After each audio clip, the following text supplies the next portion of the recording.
Bitcoin just got rejected for the 5th time from this resistance level, and this is looking very dangerous. But still, I will be keeping my long position open on Bitcat with only a 2k in profits right now, and the funding rates are still very positive. Having a look in towards the Bybit funding rates and the Binance funding rates, they are still very high, which means it's gonna be pretty likely that we will see a further correction. Now, first of all, as always, having a look in towards the imminent short term, yesterday we got a very beautiful breakout towards the upside of this falling wedge, and it was actually looking very good. The charts were looking very bullish. The one resistance we still needed to overcome was this one right here, and whenever we could finally break back above this one, well, then we could see a very great pump towards the upside.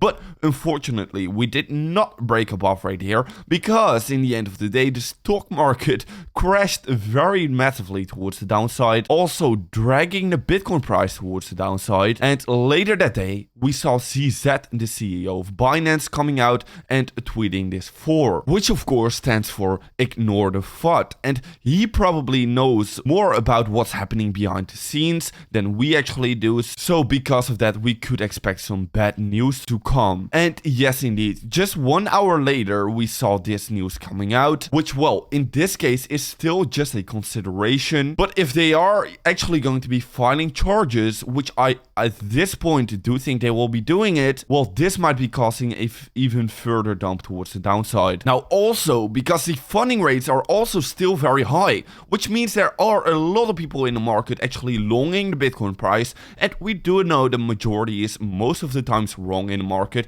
So that would actually mean we need to be flushing out all of these long traders first of all before we can be headed higher. So one thing is for sure, I will be having a look in towards this short-term support. And it is actually very interesting to have a look in towards this support, because we have been getting supported many times already by this very short-term support. We had one deviation below, and right after we came back above, well, we saw this insane pump towards the upside, and right now we are testing it as support again. Now, why this support will be so important is basically because if we are going to be breaking down below this support, it will be very likely we will once again start a downtrend. And if we can be holding this support level, and if we can be seeing some kind of a bounce coming in from of this level, well, most likely we are going to be trading in an uptrend. So this can be the pivotal moment where we can be shifting this downtrend we were first of all trading in towards an uptrend. Okay, now if we will be breaking back below our support level,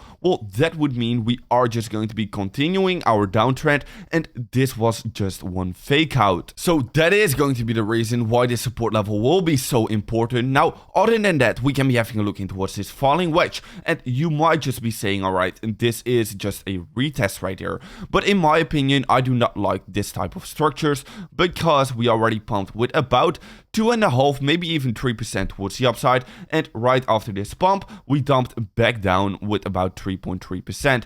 So this is a too severe of a retest in my opinion. I do not like this structure being created right here. Yes, indeed, if we can be bouncing from this support, it would still look pretty bullish, but I would not consider this to be actually a retest. So other than that, you can also very beautifully see this on this chart playing out exactly. First of all, resistance right here again, and right here again, a break back above with a retest. So yeah, if we can be bouncing, technically it would be a very bullish setup, but let's wait and see if we are actually going to be seeing this bounce. Other than that, we are still holding our support from this legendary support level, where previously around we have found many bounces already from off, and I just think we are going to be consolidating in between this region, and then at the point of the apex, we have to choose a direction if we are either going to be breaking towards the downside, or if we are going to be breaking this towards the upside. Now, in the end of the day, I do think this pattern will be actually breaking towards the upside. But if we are going to be breaking this towards the downside,